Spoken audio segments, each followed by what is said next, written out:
Hello everyone, welcome back to my channel. আমি দুপুর থেকে ভিডিওটা স্টার্ট করছি।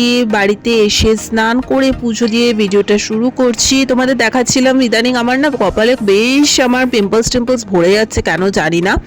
তো যাই হোক, সকালে যেরকম যথারীতি পড়ানো ছিল পড়িয়ে বাড়িতে এসে দেন স্নান করে পুজো দিয়ে ব্লগটাকে স্টার্ট করছি।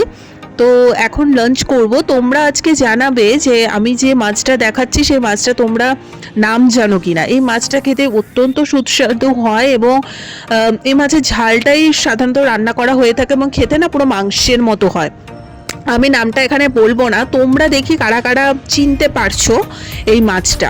আমার তো ভীষণ ভালো লাগে, আর আমি না মাছের ব্যাপারে ভীষণ চুজি। সমস্ত মাছ আমি একদমই খেতে পছন্দ করি না, খুব চুজ করে করে আমি মাছ খাই। মাছের প্রতি অতটাও আমার যে ভালোবাসা আছে সেটাও বলবো না, বাট এই পছন্দের মধ্যে এই মাছটা আমার ভীষণ ফেভারিট। তোমরা অবশ্যই বলো মাছটার নাম কি, কারা কারা খেয়েছো।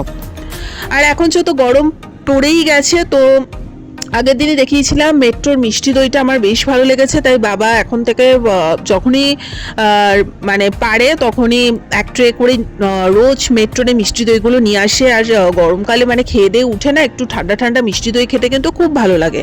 এটা তো সবে শুরু হলো, আরও মানে বেশি গরম যখন পড়বে তখন থেকে আবার আমার আইসক্রিমের মধ্যে ক্রেভিংস থাকেই, এটা সবারই থাকে। তো ফ্রিজ ভর্তি আইসক্রিম থাকবে তখন। তো যাই হোক, আর এখন একটু রেস্ট নেবো। তার আগে একটু আয়না দিয়ে নিজের চুলটাই দেখছিলাম যে আমি মানে আমার চুল আগে আরও লম্বা ছিল, মানে মোটা এবং লম্বা ছিল, বাট কাটতে কাটতে না এখন এত ছোট হয়ে গেছে। বাট আর আমি কাটবো না, যথেষ্ট লম্বা এখন হয়েছে, এই চুলটাই আমি মেনটেন করবো, এবছর আর কাটবো না। তাই সেটাই দেখছিলাম।